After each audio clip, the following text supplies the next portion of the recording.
Law number 26, critical thinking, and so much more. So John Mattone's law number 26 states that critical and strategic thinking, problem solving, and communication are competencies in demand in every profession. That's what we're going to be doing here today. So this is Rich and Maikel with Mainline Executive Coaching, ACT. ACT also stands for Cultural Training, ACT. So we know as leaders, you must act. Today, we are talking about the actions of critical thinking as a leader. What is critical thinking?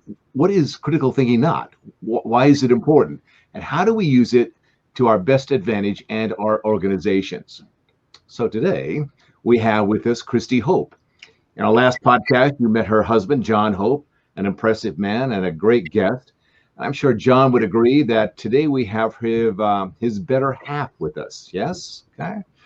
Hi, Kristi. We're excited to have you here today.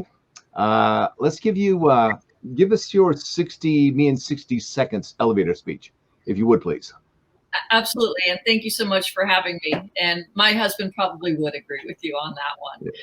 So, but I think I'm pretty fortunate to have him. So I'm sure John explained that we have a executive coaching business here in our new adopted hometown in Nashville, Tennessee, Music City. And for everyone, Music City is now open, so come on in. The music's wonderful, so we're open for business. So, in fact, we were just at a Rotary meeting today, and the guy who's in charge of bringing all of those folks here was saying Nashville's ready. But the leading with hope, as I said, is, and let's be honest, if you have Hope as your last name, you got to add that to the name of your company, don't you? And shouldn't we all prefer to be leading with hope than any other way? So we do executive coaching and corporate culture, both the assessment and really igniting it. And one of the things that I think is actually rather unique about us, at least here in Nashville, is certainly the husband-wife aspect of it. We find that especially important in workshop environments to bring both a male and a female perspective. It really kind of opens up the dialogue. And then also, I've got 30 plus years in corporate America, large companies, medium and small. And then John, of course, coming with the military background and a small business. We just have a really wide variety of backgrounds and experiences that really make the workshops work terrific and bring out the best in the dialogue. So it's a lot of fun working together on that. That sounds like a fantastic team. That's got to be a great winning team. Okay, then, Kristi, so tell us a little bit about this John Mattone's law here. What's the difference between, everyday kind of thinking and critical thinking? The biggest difference between the thinking that we do on a normal basis and that truly important times when we have to have critical thinking is bringing in objectivity.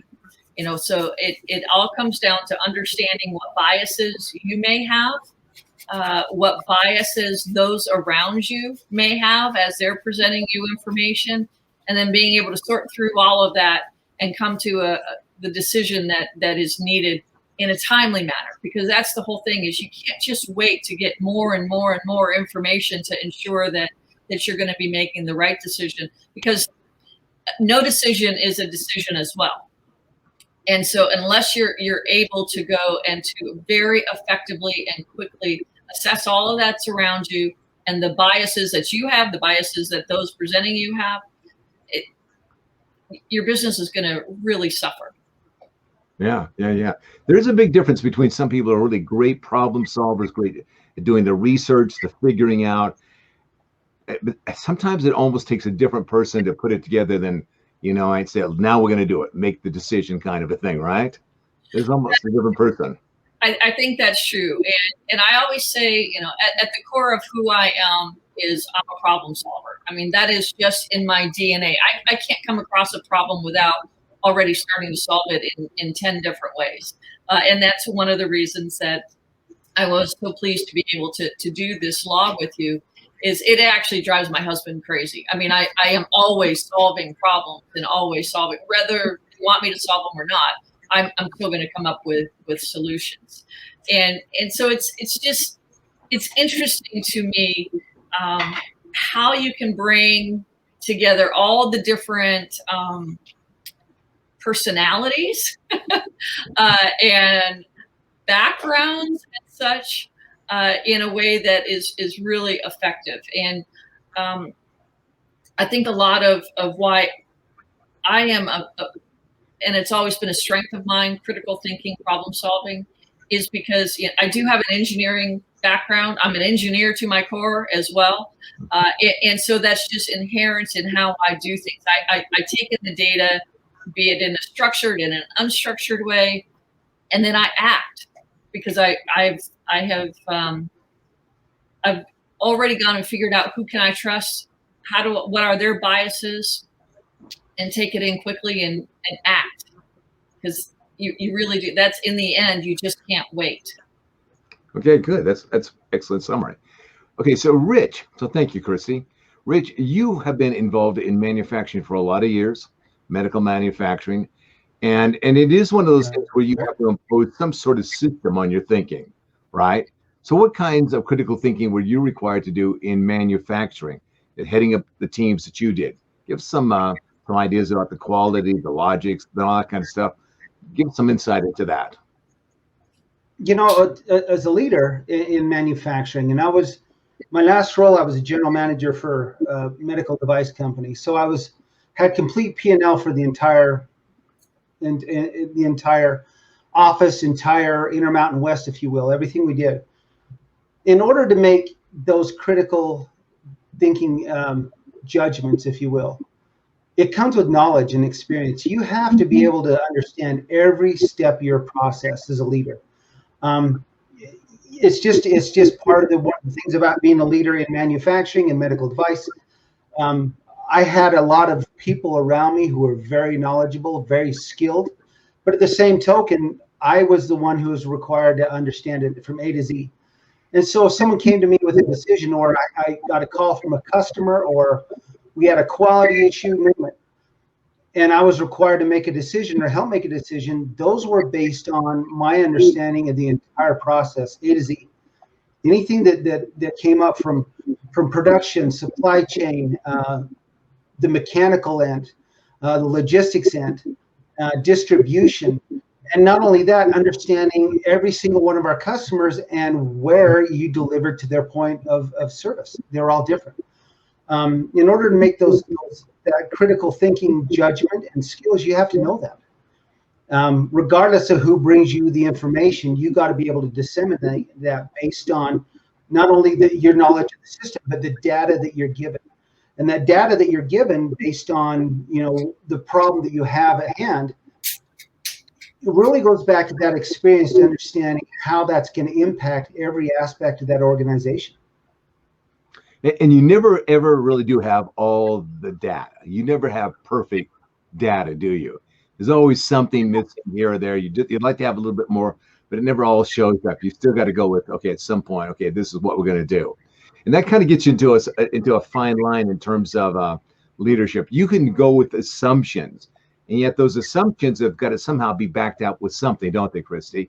And that's one of the things critical thinking allows us to do. You kind of referenced that earlier. How do we make sure that we're not getting caught in our assumptions and are really moving ahead with critical thinking to get us to our best decisions?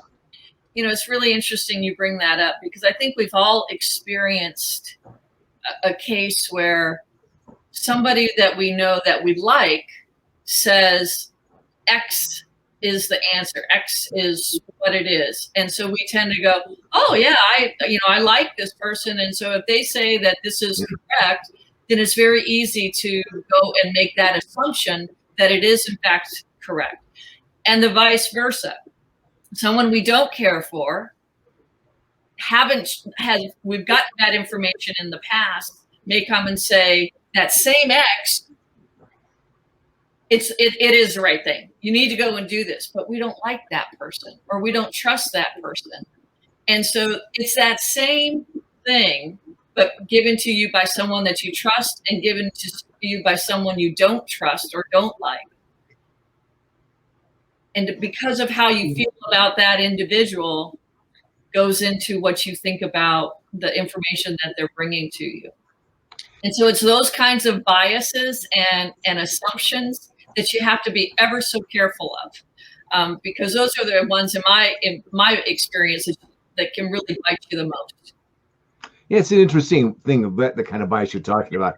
It also can kind of get into the thing of, am I running my company by principles, and real policies that we've come up with, or am I running my business more along the line of prejudices and favoritisms and that whole thing about politics that kind of gets into that whole field, right? Okay, so here we go. Let's take this a little bit step further. There are oftentimes people bring arguments to us to persuade us, to say this is the best way to go or that's the best way to go. There can be a lot of emotionalism in that. It's and sometimes it's hard to sort that all through. So let's ask you this question, Kristi. And I want to hear from both of you actually. What do you then do? Let's get down to some of the nuts and bolts, nitty gritty. How then do you start sorting through those prejudices, those assumptions that you may have, those biases that you may have that keep you from seeing what's really there? I mean, how do you do that? That's not an easy thing to do. Well, you're absolutely right. It's not easy, and I don't think anyone would ever say that they're always perfect at it, because you're not. And so I think part of it, though, at least for me, is I remain curious all the time. I'm always going and trying to learn more and be more aware of not only myself and what it is I do really know, but taking a real hard look at what don't I know. Because there's so often that the number one person that you have to be truthful to is yourself. And you have to understand really where are my strengths and really where are my gaps. I had a real aha moment in my career, because as I said, I've always been blessed at being a very good critical thinking, coming up with solutions, solving the problems. But what I wasn't always good at is bringing people along with me. And so it was just another example of, even if you get to the right decision, but you get to the right decision in the wrong way, that can be equally damaging. So it's a very, very, as you were saying, it's a very complex issue. And we'll never be able to get through all of it. But it's one that if you don't address it and you don't consciously think, am I making this decision based upon legitimate, truthful data, or am I making this decision because I like Sally or I don't like Tom? And really get down to those kinds of understandings about yourself. That's when you're able to make the good decisions. And that's when you really become a true leader. Yeah, the term is called logical incrementalism. And that means this: if you start at the wrong point, even though you get everything else right, it's still going to turn out wrong. So that move that you're going into the real problem of what it really is, that's critical. Rich, give us your insight about that whole thing, would you? I'm going to flip this around. I'm going to flip your question around. And Kristi mentioned something about trust and biases.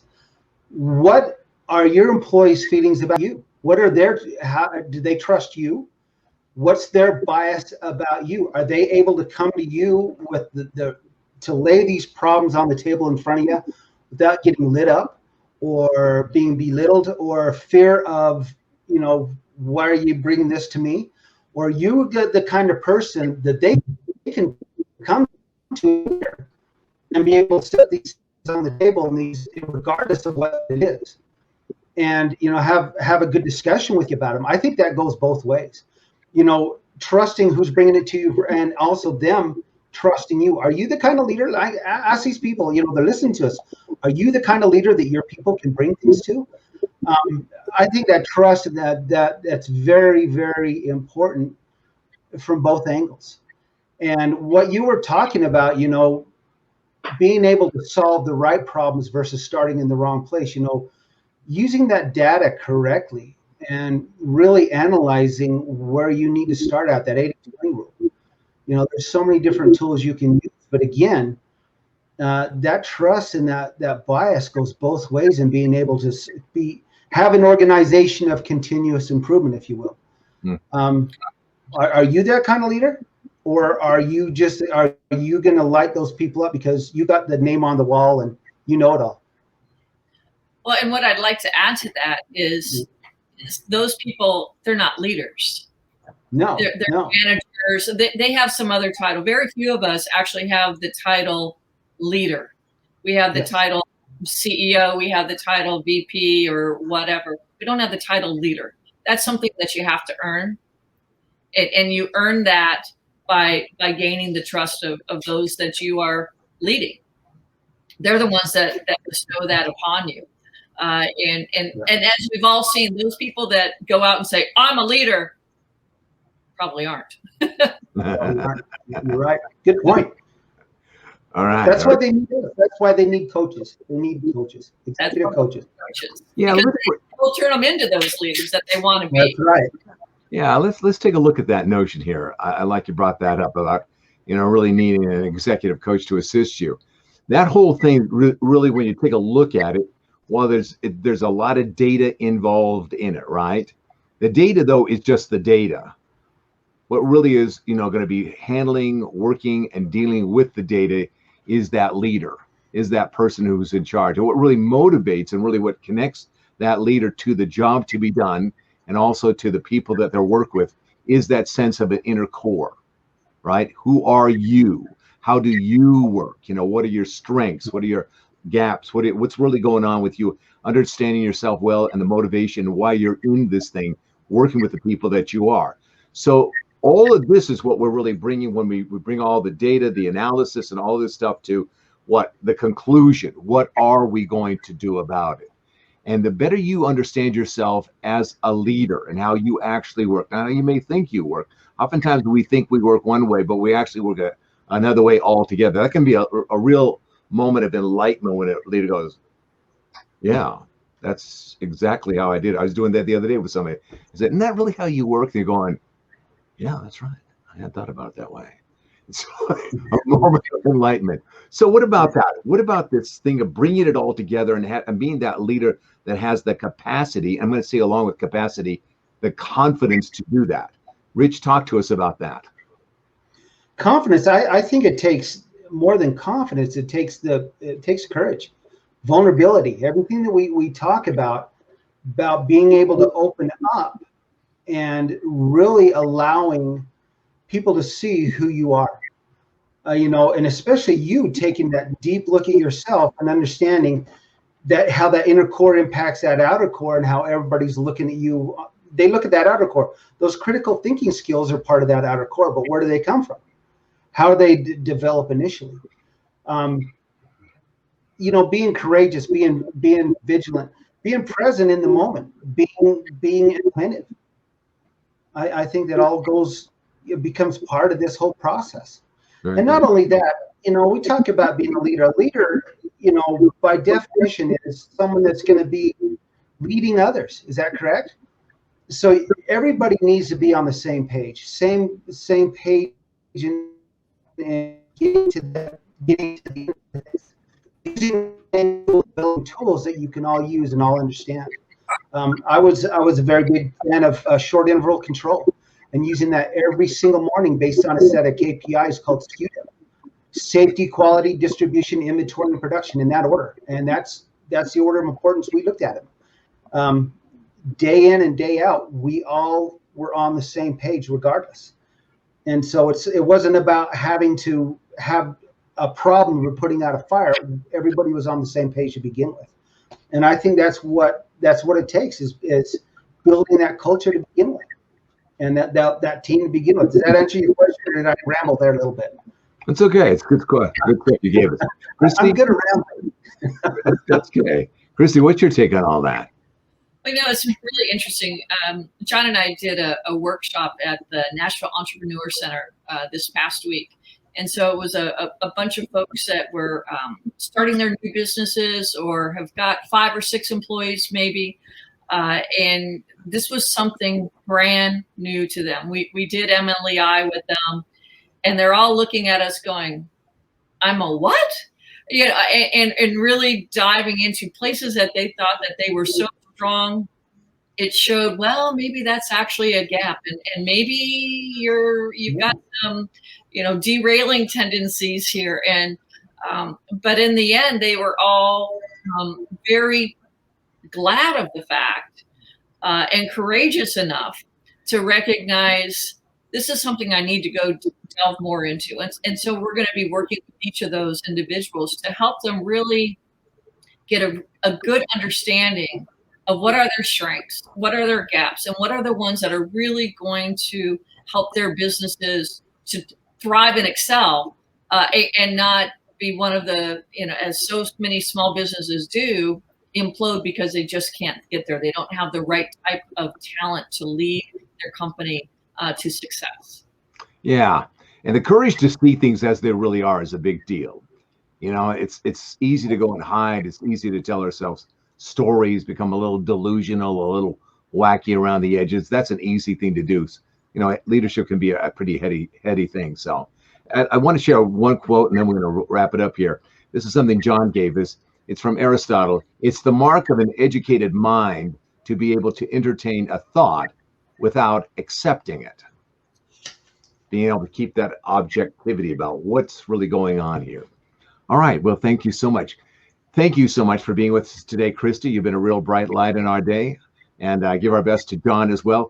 If somebody wants to have that critical conversation with you about coaching, about cultural change, transformation, how do they do that? How do they get a hold of you and John? Well, we'd love for them to contact us on our website. Our website is www.leadingwithhopeilec.com, and that's leadingwithhopeilec.com. If they want to just send us an email, it's real complicated.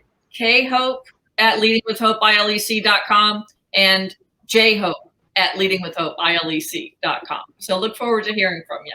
All right. Very good. That's going to be it. Rich, would you take us home with this? Once again, everybody, thank you so much for listening to us today. If you have any questions, comments, you can reach us at mainlineleadersact@gmail.com. That's mainlineleaderact@gmail.com, or richbarron.intelligentleadershipec.com. Once again, thank you for listening. Don't forget to subscribe and take care. We'll see you later. Thank you, gentlemen. You bet. All the best. Bye for now. Once again, thank you for joining us.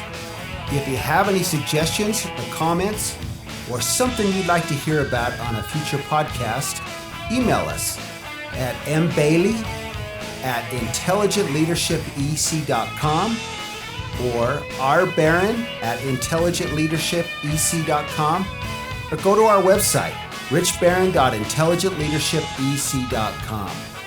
Once again, thank you and take care.